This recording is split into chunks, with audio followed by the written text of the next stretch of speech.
You're listening to the No Gray Areas podcast with Patrick McCullough.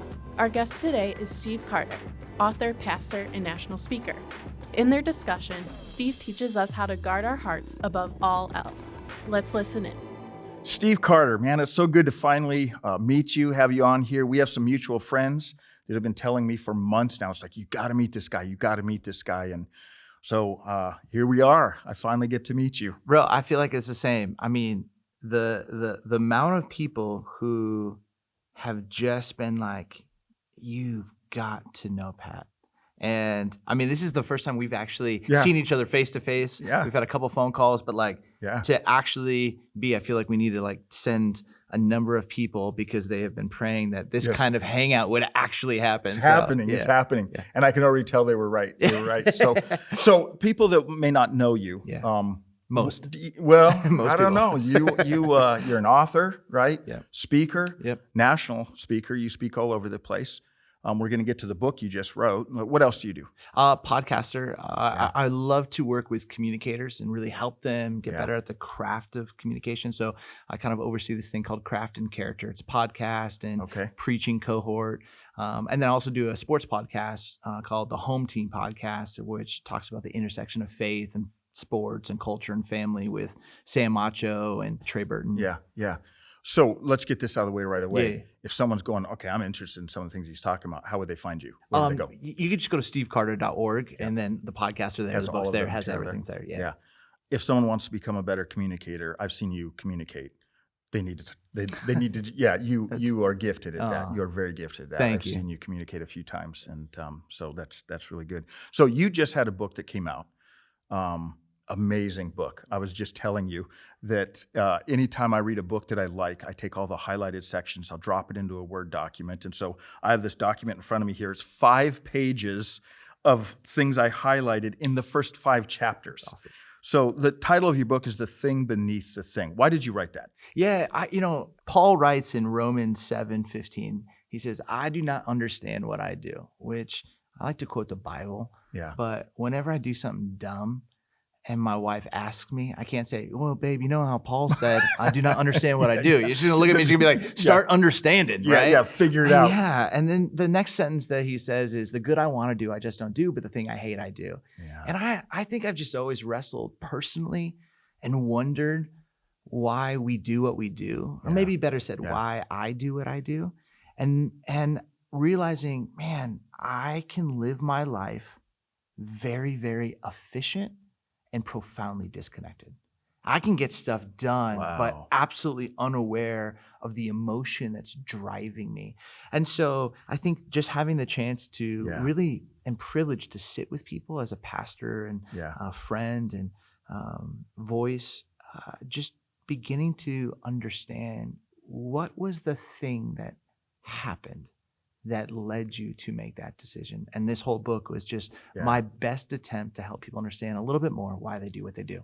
So where did you start doing that? Because I'll just, again, to give a plug to this book, I just read this a few weeks ago.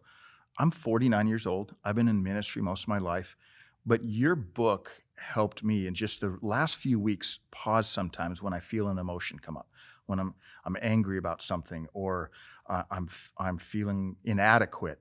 All of a sudden I go, why is that there? Why am I feeling that? Yeah. Right? And so where did you figure that out? Because that's really what you're trying to get us to do, right? Right. Well, again, I've had some really great mentors. I love to study the scriptures. I've had some really great counselors in my life who've just tried to help me walk through my own issues, my own pain, my own addictions and struggles. And, one thing I realized, and my counselor told me this, he said, Steve, whenever you get hysterical, it's most likely historical. So whenever you have that's a good line. some moment of anger or frustration or sadness, it came from somewhere.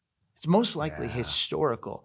But oftentimes, whenever we get triggered, and I talk about this in the book because this acronym, but the T's, the triggers, is we see the triggers as permission and license to escape. Instead of having the curiosity to go, what happened that caused this? Yeah. And I think too, growing up as a 90s kid, I mean, we were raised on athletes who channeled their anger. So Steve Kerr, coach of the Golden State Warriors, he said the 2 greatest competitors he's ever been around, Michael Jordan and Steph Curry. He said, but what's different about them is what motivates them, what drives them. Michael Jordan, he said, was driven by anger. And he'd turn anything and channel it into anger. He'd make up stories. I just watched the latest documentary about him. Yeah, and it was The Last like, Dance. Yep. He will make He'd have to make up something to make him angry. Okay, so that was his driving force. Driving force, right? And I think for many of us in the 90s, we grew up on that. Whereas for Steph, he says, Steph's different. Easily most competitive person he's been around, but he's motivated by joy. He gets to do this. Wow, what a difference. What a difference, right? And so again, you think about when all of a sudden anger or fear or insecurity or anxiety takes over control of us. Well, again, the decisions that we make aren't going to be the most helpful. Yeah. But when joy, when peace, when love, when grace take over, all of a sudden the way of Jesus, the fruit of the Spirit starts to take over. Yeah. So that's kind of been the real genesis is, again, why we do what we do and what to do about it. Yeah. So what were some habits that you started developing in your life to help you get to the thing beneath the thing, right? Because that's where, I mean, you're helping me with this because there's been a lot of times where I feel an emotion, I get hysterical and I never pause to think through, okay, there's something historical here. Yeah. But you've obviously developed some habits in your life to help you do that. What are they? Well, I married a woman who just is brutally honest with me. And that'll help. That has helped a lot. Yeah. I remember I came home, and you've probably been in these moments where you're in a meeting and someone just frustrates you and you're a little hot about it, and you go home and you kind of want a little spousal backup, and you hope that she can say the thing you want to say, but you want to be kind of good, and you just hope she just obliterates the other person. Yeah. And so I'm like telling her, he did it again. He minimized my idea. And my wife's like, well, isn't God so kind? I'm like, what do you mean God's so kind? It's not what you wanted to hear. No, I need backup. Like, go after this guy. He did it again. Why is God so kind? She's like, God's so kind that he keeps bringing people into your life who remind you of someone who deeply wounded you. And until you have the courageous curiosity to honor that truth, your life's going to be held in check, and you're going to continue to look for ways to escape. Wow. And I was like, you got to be kidding me. Yeah. And I think that was the genesis for me to wake up and go, oh yeah, this is what it means when I get hysterical. It's most likely historical. This person is just reminding me of some pain. And again, our whole life, when it gets into autopilot, we just react. And whenever we react, we're just reenacting the past.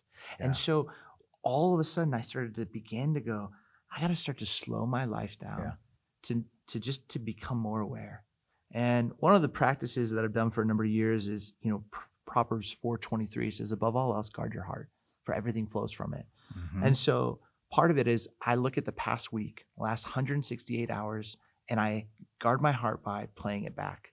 And I just go, hey, was there a moment in the past week where, my anger, I did something, I said something, I just reacted.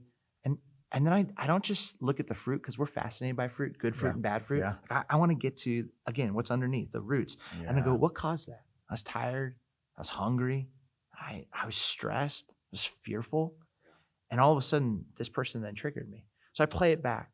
Then I play it out. And I look ahead. So you play it back, then you play it out. Play it out. And I look ahead to the next 168 hours. Again, played basketball, Cal State Fullerton, plays.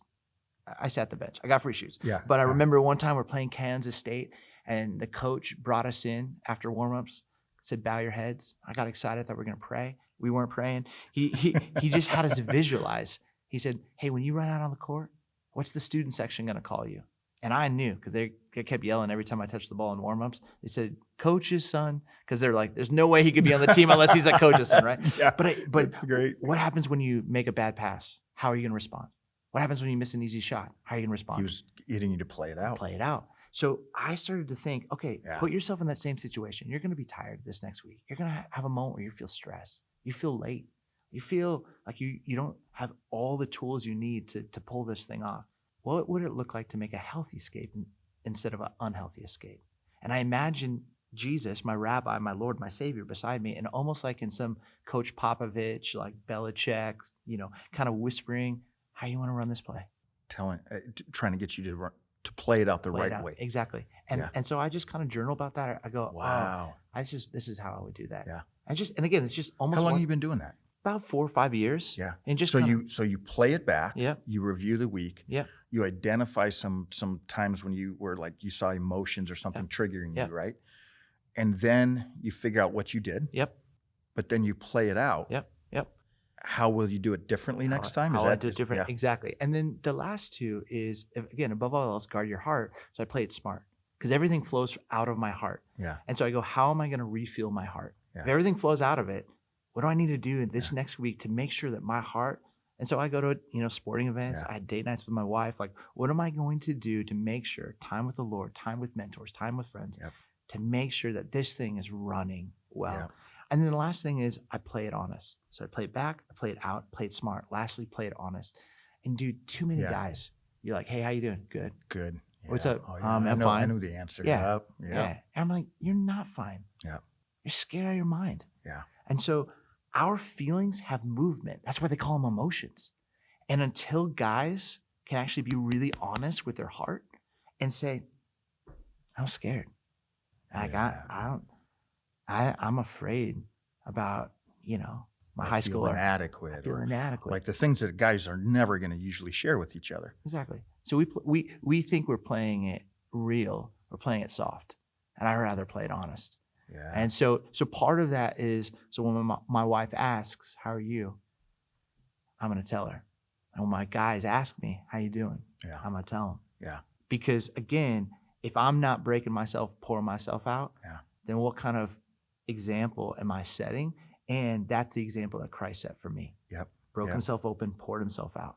Man, we could go a whole we won't, but we could go a whole nother direction with this but that's what real friendship or real relationship, like you don't have an intimate relationship with your wife when she asks you how you're doing, if you're never honest. Come on. You and I as friends, if I ask you how you're doing, and it's always like, good. Yeah. That's not a real friendship, right? But that's a whole nother direction. We'll take that. Maybe we'll have you on another time and go there. So review those again. This is why you're a great communicator, because this is I've heard you. If people haven't heard you speak before, you got to go to the website that you shared. What is that again? SteveCarter.org. SteveCarter.org, and listen to some of your messages, because it's the same thing you do in communication. You're very clear. So what are those 4 things again? Play it back. Okay. Play it out. Play it smart. Play it honest. Yeah. And doing that, you will guard your heart, and what flows out of it will be the good stuff. What's one of the most difficult of those for you? What was one of the most difficult for you to learn? Playing it honest, because I want to manage how people perceive me. I want to manage. You're an Enneagram 3, aren't you? Enneagram 3. If I'm not winning, I'm sinning, buddy. Too. That's my mantra. Yeah, dude. I mean, that's it. And the danger for us is we like to wear masks, right? 100%. Yeah. I was talking to a pastor friend, and once, and kind of we were talking about it, and he just said, what's funny is if Jesus cared about his reputation, he would have never left heaven. Wow. And you're like, holy cow, like that. And I think too much about it. And that's been a great stripping away in this season for me. Why have you decided, because that's not easy, and I get it, because I'm an Enneagram 3 too, and that's one of our biggest struggles. Why have you decided that it's worth it for you? Like you said, it's the hardest thing, to be honest. Obviously, somewhere along the line, you decided it was worth it because you're trying it, you're doing it. Yeah, there's have you ever heard of the Cadets Prayer?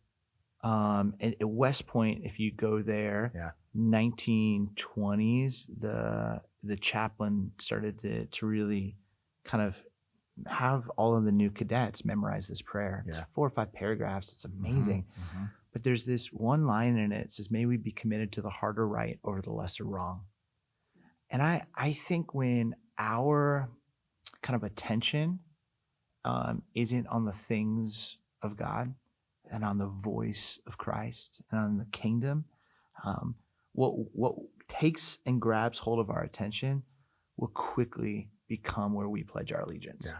And you just see it, like you saw it in Rwanda. They'd say 90% of that country had been, said yes to Christ. Yeah. And then the genocide broke out. They have a genocide. Exactly. And people realized that their allegiance was first to their tribe and then to Christ. Yeah. And so I think for me, it's beginning to recognize that I think where I grew up, my allegiance was to my image, to my reputation, to how people perceived me. I could say Jesus, and I could sing Hillsong songs. I could quote verses, but at the end of the day, I was running it through a filter, not, hey, what does God think about this, or what does Christ desire from this, but how will people perceive me? And that's a dangerous game. It's a dangerous game because it makes everything about you. And so I think there's parts of it where I caught it soon, and also I think I saw people who didn't have the courage to catch that. And so instead of doing the harder right, they chose the lesser wrong, and they didn't finish the race. Didn't go well. And didn't go well. And so that's the piece where you're like, that could be me. Yeah. And that's where you said it was worth the pain. It's worth the pain. It's worth the pain. You know, another reason that I would love to encourage people to read your book is you find out some of the stories you tell. You didn't come on this easily. It was some pain in your life that brought this, right? Yeah. And again, all the listeners, any listener has gone through some painful times, That's but right.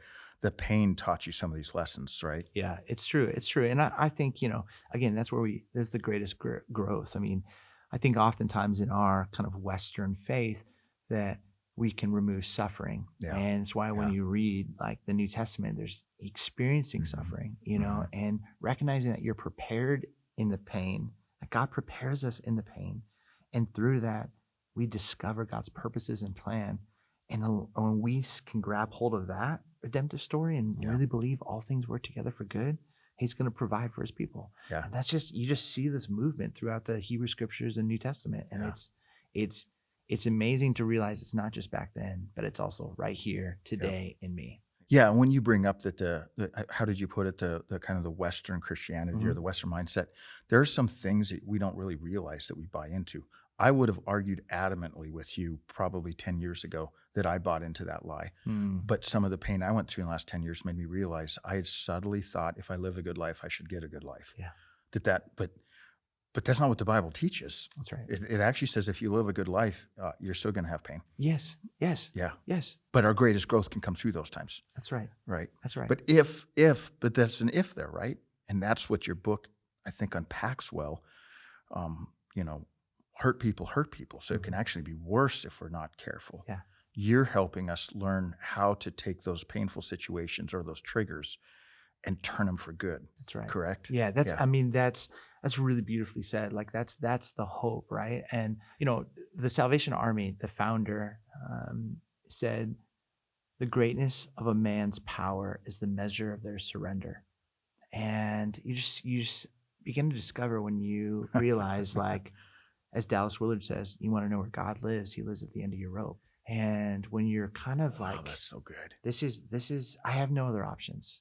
Like I've exercised all of this, and I've chased this, and I've gotten angry about this, and I've pursued this, and I've done this. Like it didn't satisfy. So underneath that, I need help. Yeah. And I think it's in that process that you experience heaven rushing in and the best stuff being shaped and formed. And a word that I didn't hear growing up was sanctification. And I mean, it's too many syllables. Yeah, you know what I mean? It's a long word, but it was like, but again, it's the process of becoming whole, holy, and spiritually healthy. And that's the character school. That's the formation. That's the longing that we have, that our son or daughter would look at us and go, I want to be like them. I want to be honest and human like them. I want their faith. But that doesn't, nobody just drifts towards being a person of integrity. Yeah. It takes effort. Yeah. And I think that's the part of the surrender and the effort. Like, I don't like going to the gym. I mean, obviously I haven't been to the gym. Yeah. You have. But it's painful. It's painful. It takes work. And just showing up once a week, then cut it. You got to go multiple times, and there's a process of surrender and commitment and effort and showing up and pushing yourself and having a coach and having a plan. I mean, it's all of this stuff. Like that in any part of our life, isn't there? Yes. That's why I like you so much. You get it. Well, and I mean, that's the book has been so good because I think any of us we slowly start morphing into the easy way. And your book helped me just in the last few weeks realize, okay, there's some areas in my life that I've just allowed to, I've just gotten lazy in. I'm not paying attention. I'm not asking like, okay, someone just cut in front of me. Why did I go? That was ridiculous. My reaction. Where is that? But that's the key. Where is that coming from? Yeah. Right. Yeah. So I have some questions I got to ask you right at the end. Yeah. It's going to be fun, but just again to wrap up, because great communication is repeat, repeat, repeat, right? So repeat for us one more time, because I'm going to put this into practice. What are those 4 things you talked about? Yeah. You relentlessly guard your heart by playing it back. Okay. So looking back at the past week and then playing it out, kind of visualizing the week ahead and kind of trying it again, practicing it, playing it smart. How do you refill your heart? And then playing it honest, deliberately committing to say, I'm going to be honest with my friends, honest with God, honest with my spouse about how I'm really doing. Oh, bro, that's so good. Yeah. That is so good. Okay, so one of the fun things we do on this podcast, which is funny because we call it no gray areas. This is ironic. I want you to give me 2 truths and a lie. See if I can get it. The audience is going to try to figure out. We learned a little bit about you, but we're going to try to guess. 2 truths and a lie. All right, 2 truths and a lie. First one is I married the top amateur horseback rider in the country. Second one, I was in a Coolio hip hop artist from the 90s music video. And 3, I am the biggest Michigan football fan you will ever meet in your life. Okay, I'm going to say number 2, the video. That's got to be true. It is true. Yes. All right. And then, let's see if I can guess right. I'm going to say number 3 is true because you're a communicator and you're trying to stump me by pausing, right? That's right. Yeah, That's right. yeah. That's right. So it is true. You are a huge Michigan fan? I'm a huge Michigan fan. Biggest Michigan fan you'll ever meet in your life. Really? Yeah. I got some friends that are Ohio State fans. Oh, man. OHNO. OHNO. You know what's amazing is most of your friends who are Ohio State fans have left Ohio and they moved to Arizona. Is that right? Oh, she's here. She's here. She's working the camera. You're right. That's awesome. Right. I get it. I would have left Ohio too. Yes. Just kidding. I'm kidding. You're right on though. I know. Yeah. Everyone leaves Ohio. Yeah. Okay. So here's the kind of crazy piece. My wife was one of the top amateur horseback riders in the country. I mean, it's amazing. She's like the Robert Redford, but there was no actual ranking per se, but people would say hands down, like they'd never seen anybody in high school like absolutely be able to mesmerize a horse like her, and super, super bizarrely gifted. So that's crazy. Yeah. Well, I grew up in Montana. I grew up riding horses, and I found out it's not like a bike where they say, once you learn to ride a bike.